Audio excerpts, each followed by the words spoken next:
In a world once ruled by monarchies, empires, and ancient dynasties, a new force emerged, not from centuries of tradition, but from a bold rebellion, a set of ideas, and an unwavering belief in freedom. A nation that began as 13 ragtag colonies hugging the edge of the Atlantic, daring to challenge the most powerful empire on earth, and through blood, revolution, and defiance, declared its independence in 1776, igniting a flame that would eventually engulf the globe in its influence. Born from revolution and founded on principles of liberty and individual rights, the United States of America was, at its birth, anything but a superpower. Fragile, divided, and uncertain, it had no army to rival Europe's, no global empire, no economic clout, just ideals, ambition, and an endless frontier to the west that promised resources, opportunity, and space to grow. And grow it did, through the Louisiana Purchase in 1803, through war with Mexico in 1848, and through the relentless drive of manifest destiny. The United States expanded across a continent, forging railroads through mountains, taming rivers with steel bridges, and transforming vast wilderness into booming cities. But beneath the promise of freedom was a dark contradiction: the institution of slavery, which divided the country so deeply that, in 1861, it erupted into a brutal and bloody civil war that would cost more American lives than any conflict before or since. When the war ended in 1865, the Union had held slavery was abolished, and a new chapter began, one of astonishing industrial growth. As America rapidly evolved into an economic powerhouse, powered by coal, oil, steel, and the unending labor of immigrants, who arrived by the millions chasing the dream of opportunity and building the factories, skyscrapers and railroads that would make the United States the largest industrial economy on Earth by the dawn of the 20th century. Yet even with its economic might, the U.S. remained relatively isolated on the world stage until 1898, when war with Spain marked the country's first major step into global politics, resulting in the acquisition of overseas territories like Puerto Rico, Guam, and the Philippines, and signaling to the world that the American eagle was ready to spread its wings beyond its borders. Then came World War I, a conflict the U.S. initially avoided but ultimately joined in 1917, tipping the balance in favor of the Allies and demonstrating for the first time that American soldiers' weapons and industry could decide the outcome of global events. But after the war, America retreated once again into isolation, leaving Europe to rebuild and hoping, perhaps naively, that peace would hold. The illusion shattered in 1929 when the Great Depression crippled the American economy, sending millions into poverty and forcing the federal government to take unprecedented action under President Franklin D. Roosevelt's New Deal, a sweeping set of reforms and programs that didn't just rescue the economy, but redefined the relationship between the American people and their government.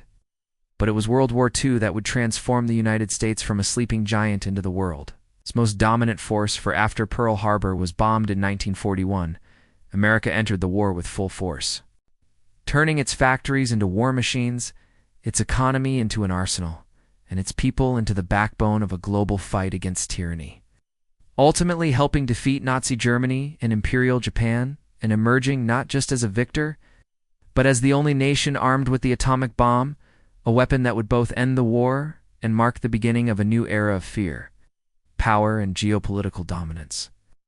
In the aftermath of World War II, while Europe lay in ruins and the Soviet Union solidified control over Eastern Europe, the United States stood economically unscathed, militarily unmatched, and ideologically positioned as the leader of the free world, founding institutions like the United Nations, the World Bank, and NATO, and investing billions into Europe's recovery through the Marshall Plan, all while positioning itself as the global defender of democracy in a rapidly polarizing world.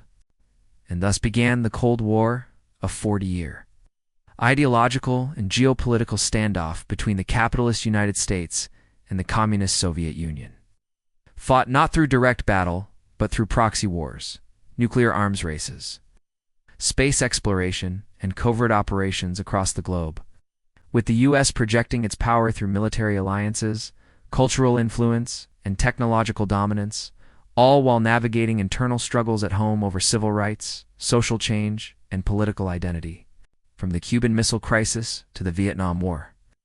From the moon landing to Watergate, America's Cold War era was one of tension, triumph, and turmoil, yet through it all, the U.S. economy boomed, American culture became global culture, and the dollar became the world's reserve currency, reinforcing a power structure where economic influence was just as potent as military might. When the Berlin Wall fell in 1989 and the Soviet Union dissolved in 1991, the United States emerged as the world's sole superpower, a status never before held by a single nation in modern history. With unmatched military capabilities, a global network of allies, and a cultural presence that stretched from fast food to film, from Silicon Valley to Wall Street, from democracy promotion to drone strikes. But with great power came great responsibility and growing resentment as the U.S.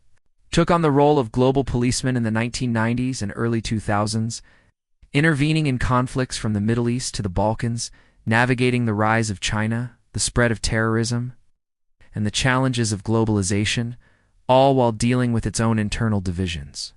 From economic inequality to political gridlock, then came 9/11s, a moment that would redefine U.S. foreign policy for a generation, leading to the War on Terror, invasions of Afghanistan, and Iraq, and a national security state that balanced freedom with surveillance, idealism with pragmatism, and hope with heartbreak as America tried to reshape parts of the world while grappling with the consequences at home. The 2008 financial crisis rocked the global economy, but the U.S., despite recession, remained at the forefront of innovation, with tech giants like Google, Apple, Amazon, and Facebook transforming daily life and keeping America at the cutting edge of the digital revolution. Even as political polarization deepened and questions arose about whether the American experiment could sustain its own contradictions. In recent years, as China rises, Russia reasserts itself and the world becomes more multipolar. The question isn't whether the U.S. is a superpower, but whether it can remain one in a world where power is shifting. Alliances are tested, and the rules of the game are being rewritten by emerging rivals and evolving threats.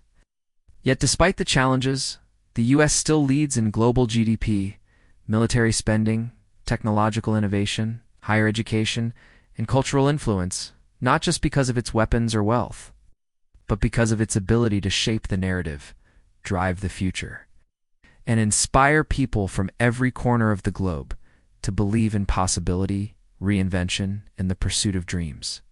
And so, the rise of the United States to superpower status is not simply the story of wars won or empires built.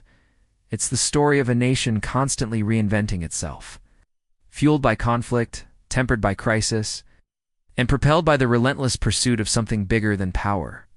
The idea that the world can change and that one country, flawed as it may be, can lead that change. Maybe that's the real secret of America's power. Not just its missiles or money, but its belief, however messy, that the future is never finished, and greatness is never settled.